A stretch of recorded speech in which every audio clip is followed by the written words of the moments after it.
I have never seen that in my life, but I would like to go there here in Shanghai. It's cheers to Bilibili Gaming after game number 1, where they crumbled, well, rather they made Vici Gaming crumble. Welcome back to the LPL. My name's Sheikh Hysterics. Bengo, joined by Berento Raz Muhammad. And game 1 gave us a nice little showcase of how BLG can play it cool, play it slow, and then just ended it in an instant. Ramped it up, went towards Baron, and suddenly it turned into that trap around red side jungle. So you gotta love Kuro, how smart he is playing out supports. Every support walking in is like, I know my life's on the line. You said Kuro's smart, but there was a moment there where I thought, okay, Kuro, what are you doing? There's a simple turret dive in the top lane, which I don't even know if we can call it a dive. You have those moments, okay? Yeah, there were a lot of moments on the map. It felt like the team fights that we've got to see to begin with were looking good. Then there was this, where Ryze clears the wave. Guess what? It's bounced on you as well. Full rotation of your damage. Kuro died. And you're like, okay, that's sad. Jay's got a great lead, right? Unfortunately, Jay pushes up. Corrupting potions proc. Almost the same thing. Same thing happens. Yeah. So for Vici Gaming, it's sad that the mistakes that, or at least plays that Jay makes, he gives it away as just as quickly. It's very interesting as well, because while we are on the topic of the mid laners, what's up? Jay and Kuro, like, never did I think this would kind of be the head-to-head, considering that Jay has been playing more carries, yes. Yeah. But Kuro's champion pool has changed quite a lot, and maybe this is not what we know him for today. Yeah, I think right now he's trying to, especially gearing into the playoffs, it seems like they're in a great position to do that. You know, where he has that flexibility. He's not going to go out for a Ryze pick, Aurelion Sol in the back pocket, and it needs to be a back pocket pick for, like, let's say, if you're going the distance. For a long time. And then the LeBlanc. That was a good game, all right? You relax. But the LeBlanc game just here showcases what he can do in Assassin Pick. The vision control is so good for this squad. Right now, they're second in the league in terms of control wards placed. And if that's going to be the case, then suddenly that is great for an Assassin Pick. Oh, yeah. That's wonderful if you can place that greatly towards the side of the map you're playing. Sometimes I didn't agree with the side of the map they were playing in that game, where LeBlanc was topside when it felt like they could have just moved that bottom lane for the Dragon there. But when they make the choice, they're all in on that. And I think that it was great to see Meteor, right, the jungler in this one, have so much direction. So I liked what he was able to do in that game. From the start of vertical jungling to, rotating around, getting double scuttle early on. Meteor had control from point 1 to the last point of that game as well. Yes, he did. Ike's didn't even get to play that game. And that makes sense that our man of the match for this one would be Meteor. Of course. He had an excellent game there, so just give it off to him. It felt like he had the most direction I've seen throughout the entire split. There are times where there are question marks on how he's able to play. This one, he rallied the troops. Jarvan feels like it's a much more comfortable pick on him as well. We've seen, on that note, Camille games that are just not great for Meteor, but Jarvan's something I could rally behind with Meteor. Yeah, and remember, he's a rookie this split. And so people give him a lot of, harsh criticism, just like when Jackie Love came in last split. And of course, for him, he had a different set of expectations there, so that's fair in that regard. For Meteor, come in, coupled with Kuro, so there's a lot of pressure there from the audience. Restructured BLG, you're thinking, spitballing a lot of names for who they could have as their jungle pick, and not a lot of people knew who Meteor was. I'm sure he's used to the pressure, though, because, I mean, he's the 5th best table tennis player in China, apparently. Oh, my goodness. That's what Clement said the other night. I didn't get that far, but I knew he was good at table tennis. And maybe that skill is starting to turn to League of Legends, because in the previous game, it worked out really well for him. Yeah, it really did. That's Meteor in the jungle was your MVP for the first game. Onto the second game, it was leaving me wanting, because in the bottom lane, I thought, can't wait to see Puff and Southwind again. You know what? Jin Zhao, and like, if you look at Jin Zhao, you're like, oh, he had a good game. He wasn't that quiet. But Puff and Southwind were certainly quiet. And I think it was mostly because they were getting pressured in their jungle, so they couldn't really do much in the laning phase. Like, I love the Varus pickup if you're trying to go for like an early play in bot side. Remember, you have Varus and Alistar. What does that say? Heavy engage. The Lee Sin could just look for a bottom lane gank, but of course that's why I've been blaming Ike's in the early portions of the game. He's not been able to get the lane ganks that, in this case, I thought was a lot easier. But then on top of that, he's going mano a mano with an Ezreal and with a Tahm Kench. So even though Southwind is such an exceptional engage type of player, can go on towards Alistar with the greatest of ease, but then when he goes up against Tahm Kench, who do you engage on? There's going to be a real blowback if it doesn't turn out well, because Tahm Kench's damage in longer trades is so high. So I felt like going into this game, I wouldn't be surprised if the Tahm Kench just get banned here. And if it's not the Tahm Kench, then, you know, do we see the Alistar again? Southwind started out this split on some of the more eager supports, such as the Rakan, which more or less still has the same engage potential, but felt like it fit his playstyle a lot more. All of those would fail up against the Tahm Kench, or would fail if you don't have the jungle interaction there. So that's why for Suning, a lot of people when they think Suning, it's failure currently. Yep. But it's actually like a successful strategy in the bottom lane where they get able to get so many early game leads based off of focus pressure topside, leaving bottom lane on an island, and almost nothing going wrong bottom lane. Yeah. There have been teams that like OMG in that series, they tried everything they could to throw a kitchen sink, just about everything bottom lane. And then guess who would get out of that one scot-free without using many summoners? Oh, yeah. They were doing so well with an Ezreal Tahm Kench bot side where it felt like, okay, like how do you actually open that up? I think Alistar is great for Southwind. What he just needs is either to be able to call in his jungler to get the kick when she has a level 6 ultimate ready on the Lee Sin, or just take the pick away if you want to make it 2v2. I'd like to see the Ezreal go back over to Puff. I mean, Ezreal Tahm Kench in the LPL has just been really, really stock standard. And if SMLZ and Sword Art look great on it, well, it doesn't mean that people like Puff and Southwind, who are a lot fresher to the league, wouldn't as well. But would it suit someone like Southwind? The Tahm Kench on Southwind, I think he's had some great Tahm Kench games. I think he's been the type of Tahm Kench, unsurprisingly, that will use it offensively, his ultimate offensively, to get into a fight. Yep. Or to be able to make it to a play much faster. Sometimes when we see Red's, Northern Quadrant jungle fights happen, you see a lot of supports roaming, making the distance from the bottom lane. Southwind's that kind of guy. In fact, he did this game. Unfortunately, ADD got up out of there. Yeah. That was so they hightailed it. Well, I want to see a little bit of a change in the bottom lane, but I also want to see Vici keep to their namesake, Raz. Yep. It's game 2. I don't know what that is for Vici Gaming, because that doesn't exist. We need to go the distance, and game 3, it's going to happen. You're that confident? No. I love being able to challenge your confidence sometimes because, like, statistically, you should be you should be definitely confident about this point, about Vici Gaming going the distance. Yeah. But it seems like records have been breaking globally. Rush hasn't been getting his 1-in-1 splits. Yeah. And look, this time around, you're like, wait a minute, I don't know if Vici can hold that 3-game series here. Well, after game number 1, it just looks so convincing from BLG. And BLG, what team do you relate them to the most in the LPL, Raz? I'm asking you as a general question. BLG relate to the LPL? I mean, they're in the LPL. Yeah, no, but what other team? All right. I know they're at the LPL. That's where we I'm are. just putting that out there.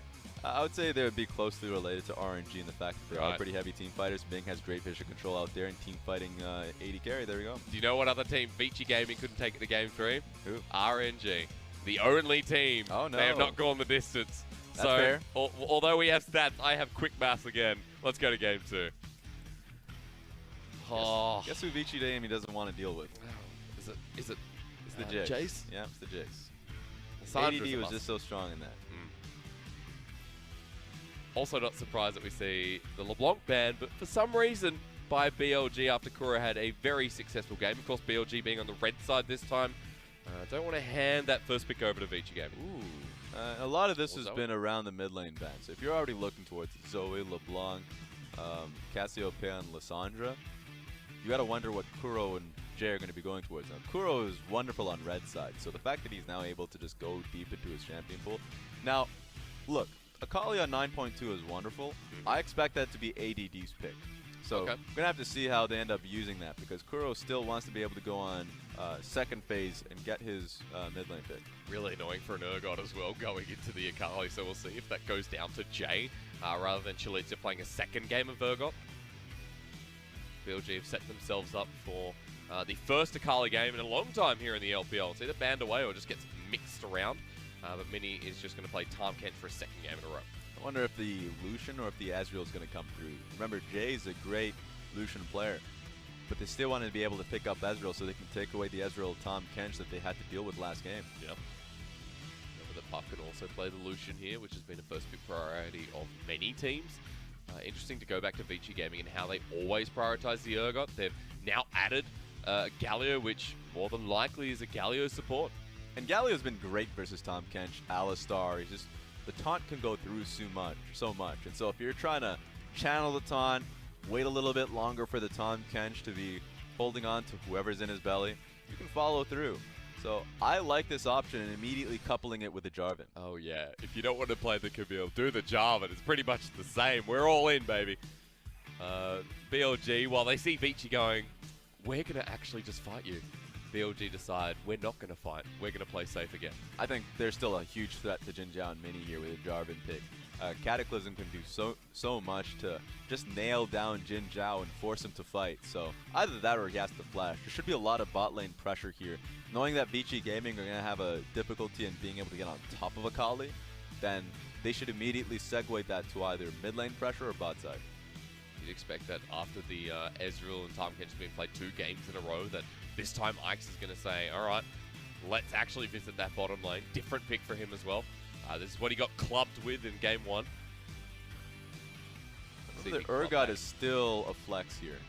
That Jay had a wonderful game on that Urgot in their last series versus LGD. So in blue side, being able to flex here, Long has been wonderful at being able to give Vici Gaming flexibility on blue side. Yep. But taking that aside as well, it means you have a pretty straight and narrow way to go. Take away another front line for BLG. They don't have one just yet. With BLG just like, no, we're not going to give Puff another Varus game. I mean, fair enough. It's just so odd that 9.2, we haven't seen a Lucian pick in this game. Yeah. That is still up and available, and it's pretty damn good into the Tahm Kench Ezreal. We should be expecting here a Lucian and Galio, but seems like that's not going to be the case. Surely Vici Gaming say, you know what, let's just take it. It's just such a good pick. This is kind of the difference here between Vici and BLG, and maybe the match last night where we saw IG and FPX, there was a larger priority on either banning that away or... Well, Kalista is equally good into the matchup, if not better, versus the Tahm Kench. You can hold on to your Ren just in case you know Tahm Kench is in the fight for a lot longer. Remember, for him to have his shield, if he's ever in a tough position, you still have Ren stacks just coupling up until it really disintegrates. So if you have a longer 2v2, Puff can really get out a lot from being this Kalista. And you can keep up with the Ezreal so much easier too. So Arcane Shift Away doesn't really do too much in that matchup. Vici want to get more of that global pressure. And they add a Rise to finish off the composition. It's a lot of fighting. That is a lot of fighting. Engaged from Jarvan, Galio. Technically Galio again if we're looking towards the Kalista ultimate. Yep. And Rise with his ultimate himself, just so Realm Warp bottom lane has a lot of red flags here. BLG's got to be able to protect it, so Nocturne being locked in, so the ultimate giving them that mask. Please lock it in. Oh, an ADD speciality. Yes. He knows what's going up into the top lane now. Or does he? I mean, that's still the question. He pulls up the Kled, and Kuro's going to be going on Akali. This is going to be sick for Kuro. 2 assassin games in a row where Akali, we're going to be, hopefully, I wonder how long we're going to be on 9.2. We'll be able to see him get the Akali pick. Just that last pick before he, says farewell to it altogether. Then we change up the meta completely. 9.4 later in the week, hopefully.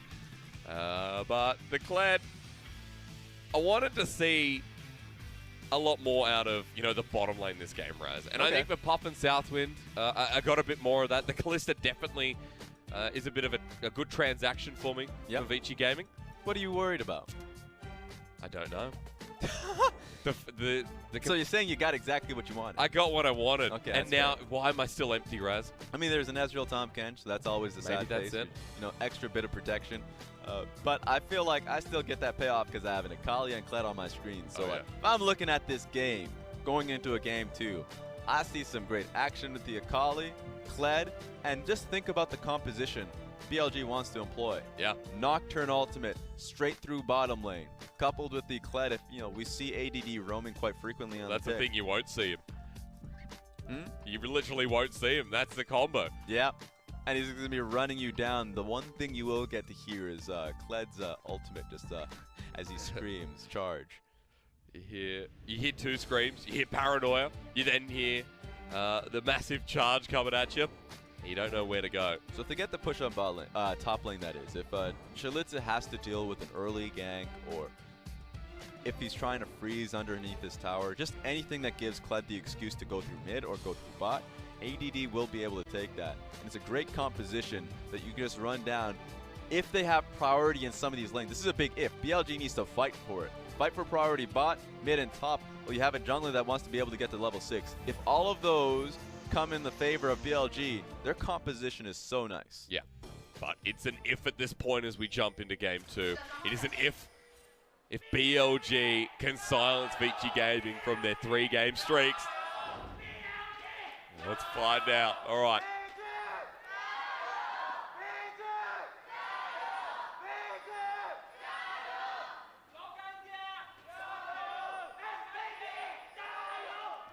Is that an SKT? Yeah, they're coming back. Oh, man, SKT fans finally have something to fight for. They noticed it was an off day. That's what happens around the world when both SKT and TSM are back. Yeah. The fans start to come. Even in China. Oh, yeah. Let's start off early. I wanted to see a Kled, but unfortunately, that's not what I wanted to see of a Kled. It's usually pretty rough for a Kled here early on just because Strelitsa can trade back consistent damage from his W. Yeah. Starting on his Raptor camp here. The Umbra Blades using that to his advantage. I like that he went right back into his bush because, of course, remember his Q can show where he is on the map. He doesn't want to give that information out, so I think it might turn into a full topside clear.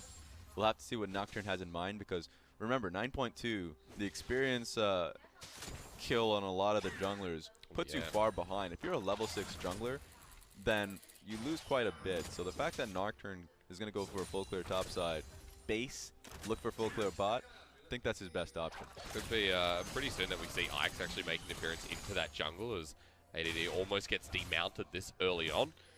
This is pretty good from Ike. He's gone for the topside scuttle, meaning that there's no vision here from Meteor and he's up here. So we'll see how aggressive Ike's get early on as he's probably going to hit level 3.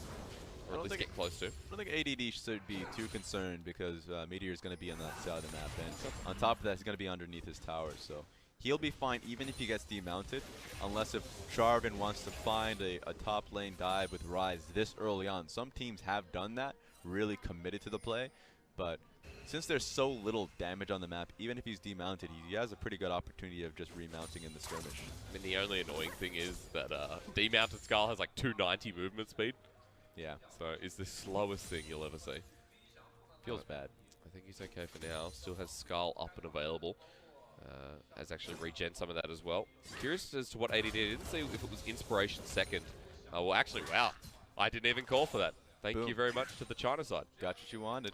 So it is actually going to be Resolve tree on the second. It's surprising since Inspiration has just been so popular. A second win. I mean, if he's going to be getting this much harassed, it's much better for him to be able to deal with that if he's trading right back. Going into, I think it's called Demolition. Demolish, yeah. Demolish, my god, I always get it wrong. Hang on. Are Vici still in blue buff? Yes, they are, my No way. They have never done this in their life. That's sarcasm, my friends. Meteor is here. Mini's coming up as well. There's going to be a full 3-on-3 though, Raz. Southwind doesn't need to commit to the flash, but there's a cleanse already there. Mini might go down here with the Ren stacks already in. It does happen. Vici Gaming find the support, and BLG want to fight back, but Meteor, I'm not sure that was the right move. He has the flash. He takes a spear to the face, and even Jay comes down to fight. So that was expected by everyone in the room. We already ironed it out that Mini was going to be there first, that he's been pretty strong and roaming to the play. It was only unfortunate that he was roaming on top of Puff, where Puff being able to quickly stack up his Ren made him a target. First blood over to a Kalista is exactly what you want if you're a Vici Gaming fan. It's 500 gold in the back pocket. You have bottom side priority, and Puff comes back to lane with Berserker Greaves. He's going to be hopping and hopping. Remember, there's an Infernal Drake first, so to have a bottom lane lead this early on, Vici would be cheering. Feels great. Remember him going back and coming into the lane with, I guess the attack speed boots. Yep. Really nice. Remember, he already has the attack speed from Halo Blades, and here we flash go. From Jay. Can't get the kill pressure though, as the orb did expire onto Kuro. Remember, 9.2 Akali still has to sustain to get back to full health. That's a little sad if you're Jay here. Oh yeah. You committed a lot. He didn't even have the mana, even if Meteor wasn't here. So he's gonna base. He has teleport. That's fine. But Kuro has now the opportunity of pushing and basing himself. They're shoving out that wave. There's a lot of deniability, but in the bottom lane, that's a flash forward. Jinjiao has to use one himself. The flash forward here from Puff wants to commit. Has the Ren perfectly timed. Raz, I wanted to see the bottom lane, and I'm doing it. Yeah, you got it. I mean, Puff and Southwind are going wild here. Flashing in. I didn't think Southwind had, execute on Jinjiao, but that Puff would be able to follow there. Yeah. Of course, he's going to be able to, blink out, flash out, still in range. Mini didn't even get a chance to respond. I mean, this is super rough. Jinjiao has had to opt in for a Sheen as his back, which is still good, but no tier. We'll look again. So that's why he didn't have it on cooldown. I was wondering why Mini didn't even respond to begin with, but it was on cooldown, really long one, in seconds, and so they can just re-engage on top. Really well executed from Vici Gaming. Their bottom lane has been the talk of the town for a while, and I'm glad after game one, we actually get to see it successful once more. They'll pick up this big wave. They'll be at an equal standing. Puff still hasn't backed after picking up a bounty on his head and that other kill. So there's a very real chance that we see an early... I mean, what are we building first on Kalista? Are we still going Rage Blade? Yeah, Blade of the Rune King. Or Blade of the Rune King, rather, yeah. You can do that. What I want to see here from Vici Gaming is just the fact that they've had two good-looking waves here. Mid lane wave for Jay was nice, so he has a little bit of control here. I can even contest for this control ward. Same deal for Puff and Southwind, where they're getting a slow push involved here. Nice that Jinjiao is able to reset it, but you just don't want to see Puff and Southwind, who already have the lane advantage there, starting to dictate where the wave's going to be placed. Yeah, they have to stick to the wave right now as well, as BLG move up to the river. Clearing out the vision as well as the Scuttle Crab here too. BLG trying to get back some of that bottom side priority. And again, Infernal Drake is just so crucial to both these teams. It's good that Meteor can actually push back out and get some of that priority. Well, he has ultimate now. He's 2 levels ahead of Ike's. So he's just been having a full clear on his own jungle. Him being bot side while having his ultimate activated, he's going to be looking for an ulti on top of, 2 flashless bottom lane. That's true. And Puff does not have a level 6 nor to Southwind. Here comes the Paranoia all the way in. We're going to see Meteor with the spell shield. Saves the shield of Duran, but Puff might die here. Finally gets level 6. Uses it to conclave into the BLG's team. Teleport coming in as well. Jay coming in with Realm Warp. It's just the meter, but it might be enough. Jinjiao is locked down, eaten up by Mini. Shield of Durand again, but cleansed away. BLG want to re-engage this as Southwind is getting knocked on down. Where are the flashes to come out? Kuro jumps on in. Ignite down. Southwind's down too. They even gave Kuro the kill. He made the distance towards the bottom side of the map. Now the assassin gets the kill. He needs to be able to get to his gunblade. So nicely done for BLG as a whole. Vici Gaming had a way out, but they looked to re-engage because Jay was coming through, so I think they should have just taken that out. I mean, they already did a great job of pushing Meteor back when he used his ultimate. Yep. Super long back and forth. But Meteor using that ultimate very successfully. Debatably. To a degree. Like, it's one of those... I mean, it started the play. Look, it's the same as last game, where it's like the start of it was poor. He didn't have the CC as well, so Puff and Southwind were going to be able to get out without Flash. So, like, that's something you're like, great. Puff and Southwind did a great thing of being able to deal with Meteor's ultimate. The only unfortunate part was they committed to the play. But if it works, if the play works, then you say, great ult. No. That's how you be a good teammate. Not at all. Yeah. Only the teammate, sure. Oh, yeah. I'm not a teammate, am I? Oh, you're not? Would want to play solo queue with you then. All right. Hang on, Ike's, that's burning down. No. Ike's. Okay, we're good. Very close. Very well executed. Now, that was a good play, if you can even call it that. You need a highlight reel of that one. Yeah, we did. After the 1 HP blue buff goes over to Rise, Jay should be absolutely fine here, able to push the wave out. While the roam came down from Kuro, Jay was just getting out of the bottom lane as the Realm Warp play went kind of the other end. But he's back to lane now and he's farming up and he's pretty even to a regard, but behind a couple of CS of the Akali. And the Akali placed the control ward smack down in the mid lane. Just we see the line of control wards that BLG has. Again, yeah. From top side straight through mid. Gives Kled a few openings here if he wants to look for a play. Also makes this so much more dangerous for Vici Gaming as their priority is limited. Looking for a play. He's already roaming down to the side going of to the come map. down. Paranoia is on. Again, the spell shield isn't timed enough. No, it's not. Puff needs one more auto to go down. Jinjiao goes away, and Puff is already out of the play. The ultimate was interrupted there from Southwind too. He's going to go down to Jinjiao. And again, played well by BLG. The charge is in. Jay has to flash over the wall. ADD just follows him. Look at where he is. Still taking on the rise. 1v2, and they can't even take Kled down. At least Scarl is still healthy and on top of him. And they did all of this, and even though they didn't get any more kills other than Southwind, they're still in prime position to pick up the Infernal Dragon. Bottom lane has just been giving and giving for Infernal Dragons. Both yesterday and today, we're going to be giving and giving towards ADD's Kled. With the stopwatch burnt down there from ADD, he'll just walk away. Ike's looks to re-engage, but maybe just get them out of his jungle. And that's an Infernal over to BLG. Look at the next one. Okay, no. Count my chickens before they hatch. All right. You remember, rolling the dice, no guarantees. But still a lot of great job. Good work from BLG. I think in terms of execution, the fact that Puff didn't die there, it was mostly just Jinja missing out his Qs. It's unfortunate to see that happen, but still getting the 1 kill, getting the Infernal, it's a good start for BLG. I really like the transition from BLG. They saw their bottom lane was under threat after Puff and Southwind took the 2v2, and the 2 early kills on Puff, they're kind of uninfluential at this point in time. Jinja picks up the tier now. He's starting to stack. He can deal with Puff. He's got the range advantage. It depends. You're right. You said rain advantage, but the fact that he has the Bilgewater Cutlass in his inventory, if Puff has ever been able to hold the wave closer to his turret, then he can look for a play on top of Jinjiao. It's just at the stage of the game where that's not the play, where you do need to start threatening tower, turret plating, and go further than that, open up the map a little bit more. Got 2 minutes 30 to keep on threatening it.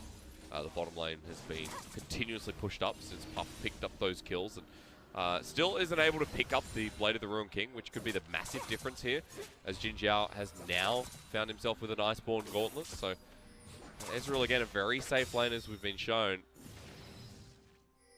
That's a pure moment from Jay that doesn't connect. As long as Vici Gaming can start opening up the map, they have a great 1-3-1 in their composition. Urgot and Ryze. They can also just kind of utilize the Ryze split push, and of course his own ultimate is Realm Warp to get on top of the play and have numbers advantage. As long as they open up the map, they can make Puff's ultimate a lot more usable. Mini, as good he's been playing early on in this game, it's going to be a lot harder for him to hold out in these team fights since he's going to be the primary target. So that's something that I'm going to be watching out for in terms of Vici Gaming strategy. Their strategy, we've seen this from multiple teams, but you need to be a lot smarter and slower paced team to open up the map and allow your composition to come through. Look at BLG keep to his the laning phases at the moment as well. Looks like a tempo-based team here in Game 2, especially with the Kali Nocturne and the Kled. It's going to be a lot easier to force the plays with Vici Gaming. Right now, there's nothing to open up the map for them. From what I've said from Vici Gaming's composition, I think their Vici Gaming's comp's harder to play. Okay. He flashed. That's why he doesn't have flash. All right. He flashed in place. This is great execution. But back to my point, I think Vici Gaming's comp's harder to play because based on how Puff should be able to start the fights. BLG's comp should be easier because Kled, Akali, Nocturne is basically setting up the play, going bot side and just pressing ultimate. So in terms of just diving straight on to Puff, that's what we saw in the previous play. And even though it didn't turn out as well as it could have, I thought that it could easily have been 2 to 3 more kills for BLG. So it just depends on if ADD is able to roam a little bit more frequently. I like BLG's control wards through topside, so it allowed him to then look for mid lane fights.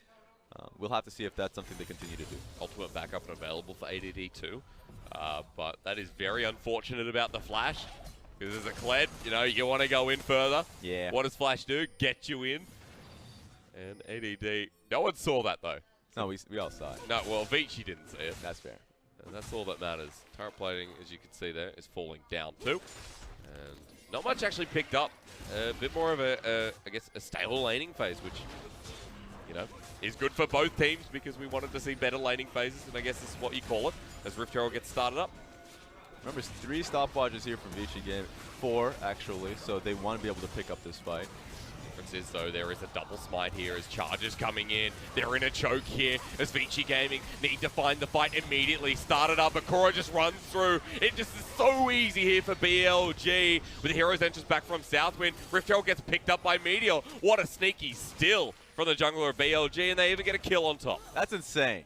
Because even with the 2 stopwatches used to negate the ultimate Jinjiao had, it was hard to push them off him. So, I don't know, man. You got the Rift Herald, and you're even going to be able to pick up mid lane tower, or at least a good chunk of HP. Potentially, Southwind wants to turn the fight. There's no mounted skull. ADD's been eaten up, gobbled out. Ignite down. Kuro is stuck in with spears. There's a Ren to slow him down. Puff still chasing up, gets the slow. Flashes onto Kuro. Puff and Southwind, the bottom lane of Vici, still onto Mini, and they can't go further. Mini just keeps getting poked out, and you have to say, Puff is looking great on Kalista. So bloodthirsty, too.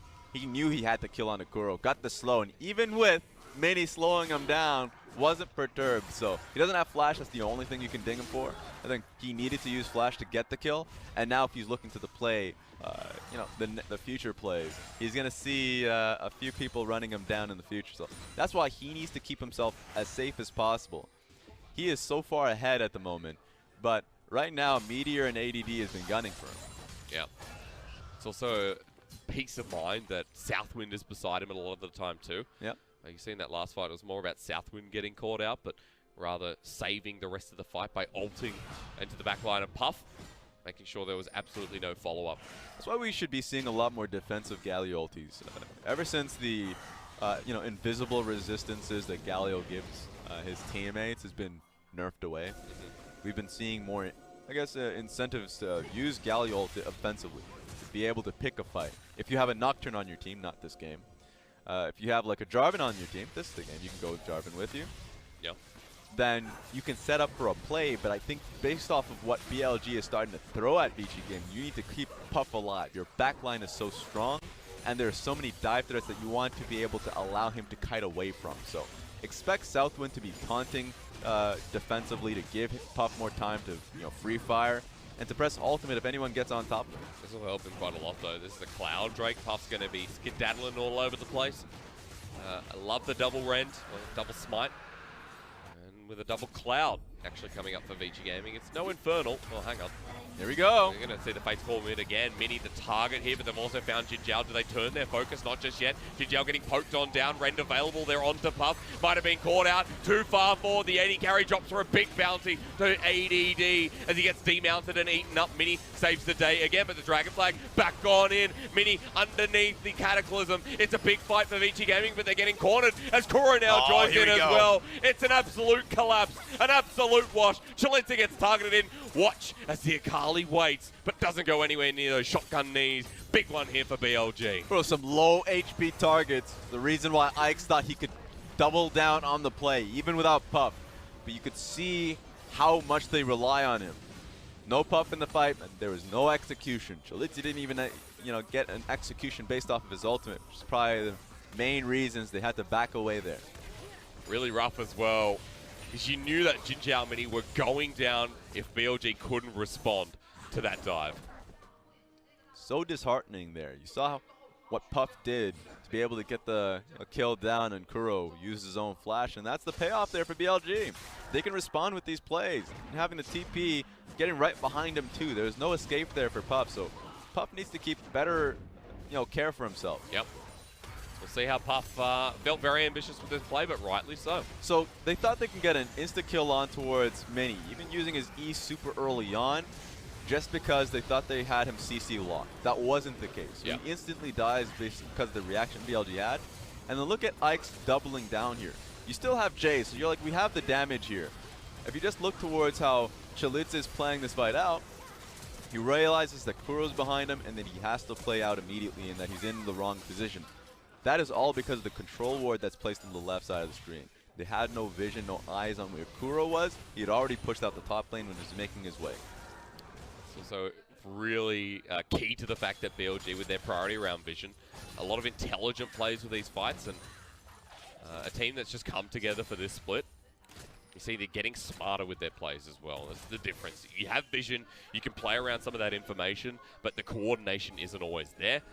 Some of the coordination definitely in this series being shown how, you know, players like Meteor definitely getting better with working with Kuro and ADD with the Korean imports. That's the thing. If you're a, well, as we see, all Paranoia again. This is under Puff once more. Is Fate's Call available? It's used to get Southwind in, but is he going to sacrifice his life? Kuro seems to think so as he edges ever so close. BLG, an ultimate for an ultimate. Meteor still keeps his Guardian Angels, thankfully. I mean, he put a lot in to get the kill. Yep. Didn't happen. Here we go. Oh, this 1v1 very possible. Kuro in the smoke shroud. Jay hovering around. He hits him. Now Kuro, as he escapes with perfect execution, knows not to mess with the Rise again. He was thinking about it. He had his gun blade. He's like, should I be able to take this fight? But then blind Jay gets the hit off his Q. Unfortunate. But BLG, man, I mean, it's looking better and better, but Puff being able to just escape it. Remember, he didn't have flash at the moment. Yep. Only got it back up now. It was great to be able to see him use his ultimate, Southwind charging up his taunt. He got hit by Jin Zhao's ultimate. It was the reason why he got chipped down by so much in his HP, but keeps alive, and that's key. Big difference down at the bottom lane. That's, well, used to be, rather. Actually surprised. It's only, it's dead even. How is it dead even? Objectives from BLG across the map, making the difference there in the bottom lane. So Jin Zhao just as relevant as Ezreal at 20 minutes in the game last game. Yeah, lane assignment's been good. Also, Nocturne, it's been great for Meteor once again. That is true.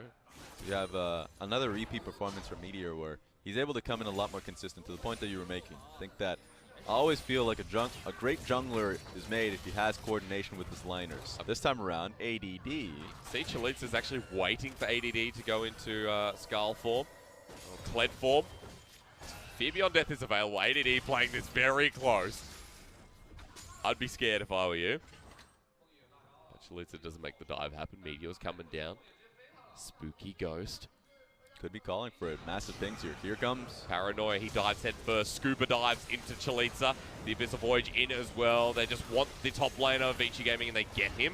BLG. What is this going to cost you? Because look at where the pings say to go. Let's do it. I wonder if Vici Gaming want to fully commit to it. They have a Rise. They can bullet through it, but they would have to commit to the fight. That was very quick. Because BLG, they're here and they're going to be prepared. Like, if you don't have Chalitza here for it, you can't burn it that quickly. You have to be committing for, you know, Kalista ultimate, for Ike's engaging. They just weren't confident knowing that ADD was going to follow through. It's an issue as well, considering that, you know, he doesn't have, this top laner doesn't have TP. What does he have? An ulti that speeds everyone up and goes the distance. As he picks up the bottom lane turret as well. And still around the top, look at Vici. They're very adamant about contesting this Baron or starting it up or looking for a pick around it. But this is the wrong play, unless if you're going to be going straight for it. Most 1-3-1 teams want to be able to you know, push you towards a Baron, but just sticking around a Baron dance. Never going for the all-in, because at this point it allows ADD to get the full push bot side. Yep. Allows Kuro to be able to build up his items. Now he's able to get towards his Zonia, so he has his 2 items already. So he's consistently pushing up side lane, and that makes it so members like Puff, who can't be on side lane and has the lead, is starting to fall a little bit into an equal state, where he can't pick up side waves, he has to be mid at all times, he loses out in terms of experience, and now Jin Zhao has the time to come back into the game.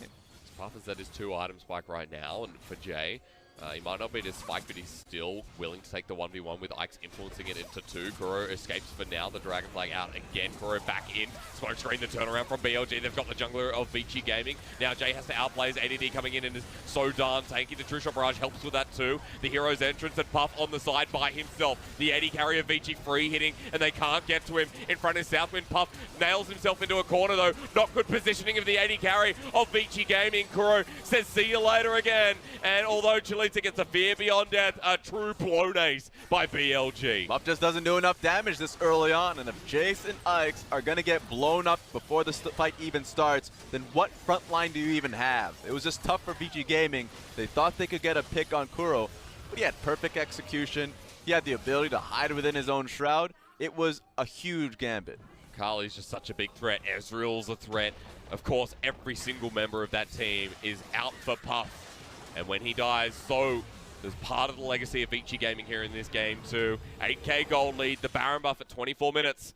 And it's getting harder to believe that Vici can turn this into a game 3. Yeah, because even when they played out what their composition was meant to be played out pretty decently, you got to see some of the drawbacks here where they don't have the damage, because even though you know, Puff is doing well for himself, Jace and Jarvan, or at least no, the Rise and Jarvan tried to make this play and got blown up. Yep. So take a look at this. He gets out here, but he's able to re-enter the fight, and Jarvan's is already gone. So if that's the case, that's your major frontliner. Take a look at Puff and how he kites this one back. So already, ultimate from Southwind is used. and Jay is completely out because he's been bursted down by the Ezreal ultimate, he's gone. And the moment Kuro gets the kill here, he can rejoin and commit to the dive on towards Puff, who's repositioned right next to him. It comes right back to the point you mentioned earlier on for BLG. Much easier to get these fights, much easier to play this composition out. And that's what's been key in this first 25 minutes of the game. Vici Gaming, when you play something that has a lot of global threat, and when it's not used against BLG earlier on, it becomes a lot harder at this point in the game to pour your way back. The real way to stop this kind of composition from going forward with the ease of execution later on is to keep them in these lanes. Like Vici Gaming, pick for laning phase. They should have been able to punish them early through either a mid lane gank, top lane, or as you saw, the 2v2s. But my God. Yeah, Paranoia, see you later again. Puff has just dropped down, and that's the whole fight for Vici Gaming. Kled runs in as well. ADD, you gremlin, what's going on? He'll come in with the charge to the side. Billy, full health once again, and they've just taken down a member. It hurts, man. It does. Puff is getting slammed right now. They're working out well early on, but he's becoming a victim. He's got a GA now. He's like, this will help. I need to stay alive. But it'll only keep him alive for a little bit longer. BLG knocking on the doors of the base. And Vici have to watch as this goes on. Real rough stuff now. They can actually commit to top lane inhibitor as well. They already have the push here, and Kled is just holding on to the wave. So let's see if they can draw the line here. Vici Gaming have to do something. Jinjiao has enough poke. He can get them quite low and maybe start up another fight. ADD is level 16 now. Cataclysm down here for Vici, trying to turn the fight within their own base, but the poke still massive here as the Hero's Entrance comes back in. ADD survives, but True Shot Barrage hits all of the team. Realm Warp's there as well. Who gets in? Just Chalitza by himself. A mistake from the top laner of Vici Gaming. Wants to go in, but not the right move. Jinjiao again, this AD carry. Fresh blood into the mix, and Meteor even takes down the Galio. This could just end here. Yeah. Puff has no HP. Come on. Okay, the Rend. Will it get a stack off? He does get the support. Puff trying to bring the game back, or at least keep it longer lasting, but he can't. Jinjiao still survives. Chalitza there as well, but even ADD's in. Re-engage after re-engage. And Bilibili Gaming, they break the streak of game threes here for Vici. They follow along RNG's footsteps. Cleaner and cleaner is this squad getting. And let me give you a big old cheers from BLG as they sweep through Vici Gaming 2-0.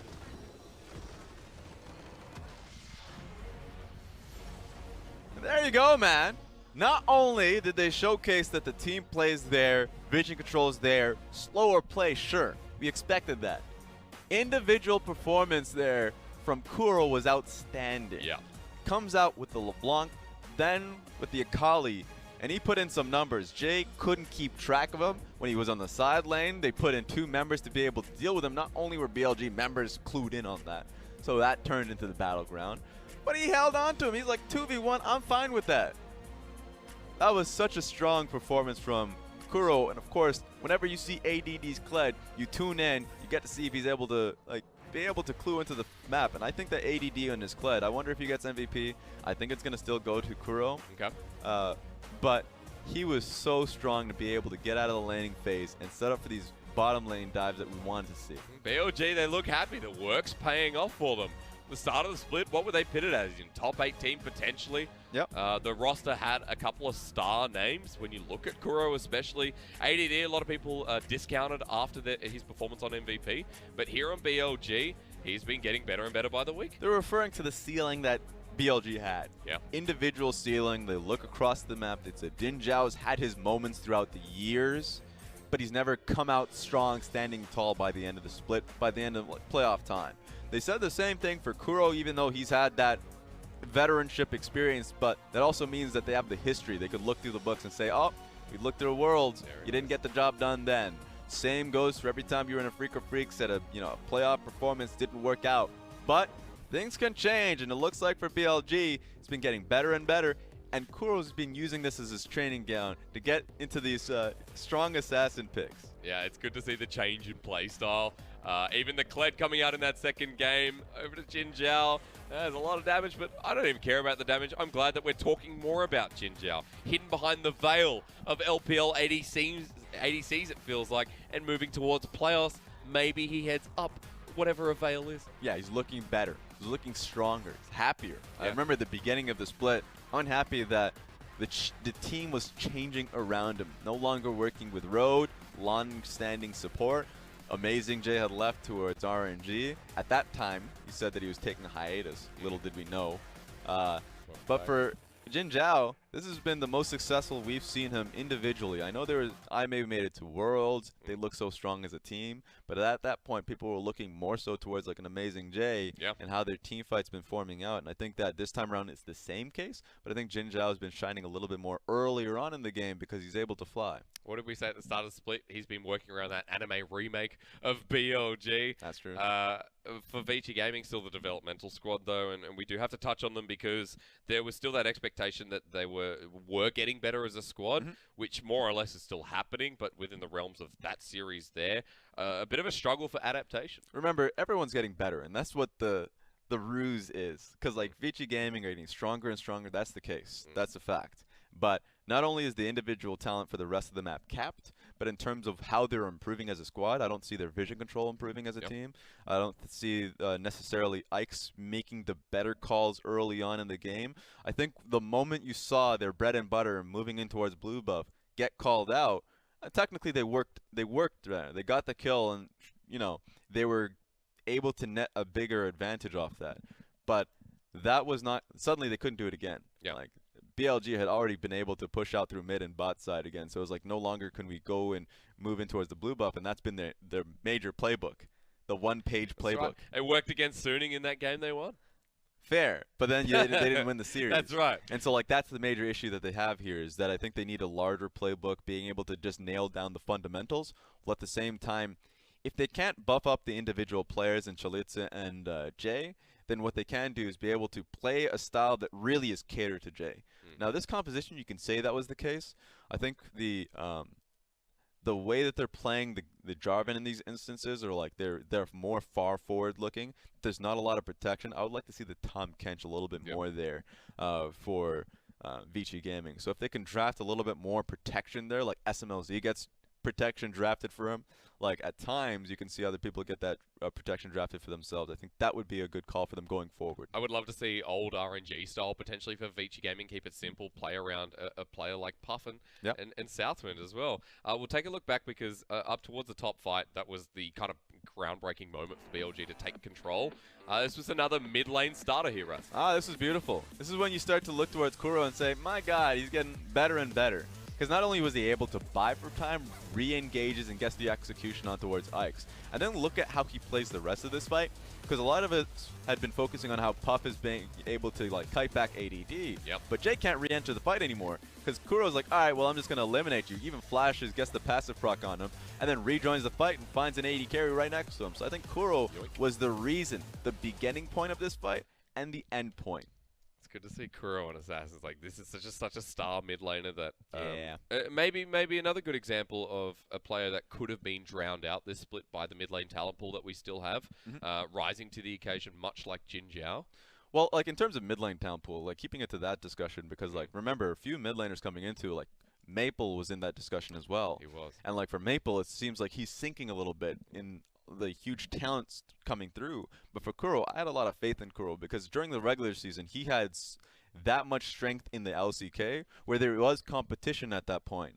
And like if you're going up against Faker in those instances, going up against UCal, of course coming to the LPL, you should be able to match up. The only concern that I had was he needs to be able to work with alongside his jungler, and he needs to find like an aggressor essentially. If he can't be that playmaker as he's already showcasing and starting to be, Meteor needs to be that playmaker, and I think that Meteor is already showing that he had those fangs really early on in the split, and then right now you're starting to see Kuro with another face. Really good jungle games from Meteor. Actually wins MVP instead of Kuro in that game too. That is 4 MVPs for Meteor already. Double MVP in one series. I gotta say, he's doing real well for himself. I think the Nocturne game was wonderfully done, but I kind of wanted to see the Akali be able to pick it up. Either the Akali or the Clyde. Either way, the strategy is what I'm looking at when it comes to the MVP. The strategy of just running you down, and the Nocturne ultimate gets the job done. From ping pong champion to 4-time MVP. What is better? Let's be honest. I give him the MVP because it's related to my work. I can follow that. Like, that's what I know about. That's very fair. I think one of the youngest junglers in the league at the moment as well. So for Meteor, there's a good level of ceiling that we talked about a little bit before there. BLG, very important win. Next up, Suning, who are not going well. WE then too. If they can win both those series, there's a very real chance that we see them in playoffs. That's your point, because remember, top 8, there's a lot of strong teams there. And for the teams just outside of it, who are they gunning for? Technically, it's like BLG because they have a harder strength of schedule later on, and they were the team that you're thinking are a little bit weaker if you're comparing like the EDGs looking dominant. The RNGs where you just don't expect that team, right. Yeah. So, like, that's how difficult it is. So, it's right now BLG getting better and better, being able to pick up these wins. But now you're saying, okay, which team's going to take down Sino? Is Sino even going to – because currently they look as stronger as well. Yeah. So, it's going to be a real battle for some of these teams. And I think that right now, Suning are sweating a little bit. It's good that the developmental stage they're going up against some of the weaker teams. They'll amp up to RNG and teams like FPX, which is happening on Wednesday. They'll face each other first, of course, and then we'll get to see BLG a little bit later. This is our match of the week. And boy, oh boy, is it going to be, I said before, a doozy. I love the fact that the supports are getting highlight here. Chris Alistar is great, but you know Ming's been looking back and saying, "Well, you pick. Wait a minute, you think you're gonna even get that? That's mine." Who do you think you are? Of course. So there's just so many matchups that we can harp on. I think that's the beautiful thing about FPX coming into this is that before they were even, getting that title as #1 team, we were already giving the respect to the individual players. Like Gimgoon, whoever the mid laner was in the last split, like Cool or Bing, whatever, like. They had a great individual talent. The only question was there a connector, and Doinby is that connector. I'm excited for that match. I'm just going to say it outright. It's going to be a big one. I'm also excited for the next match with WE and Snake coming up. This one is going to be another fighting game. Of course, this is a MOBA, by the way. But a fighting game coming up, WE versus Snake. Close it up. We'll be right back after this.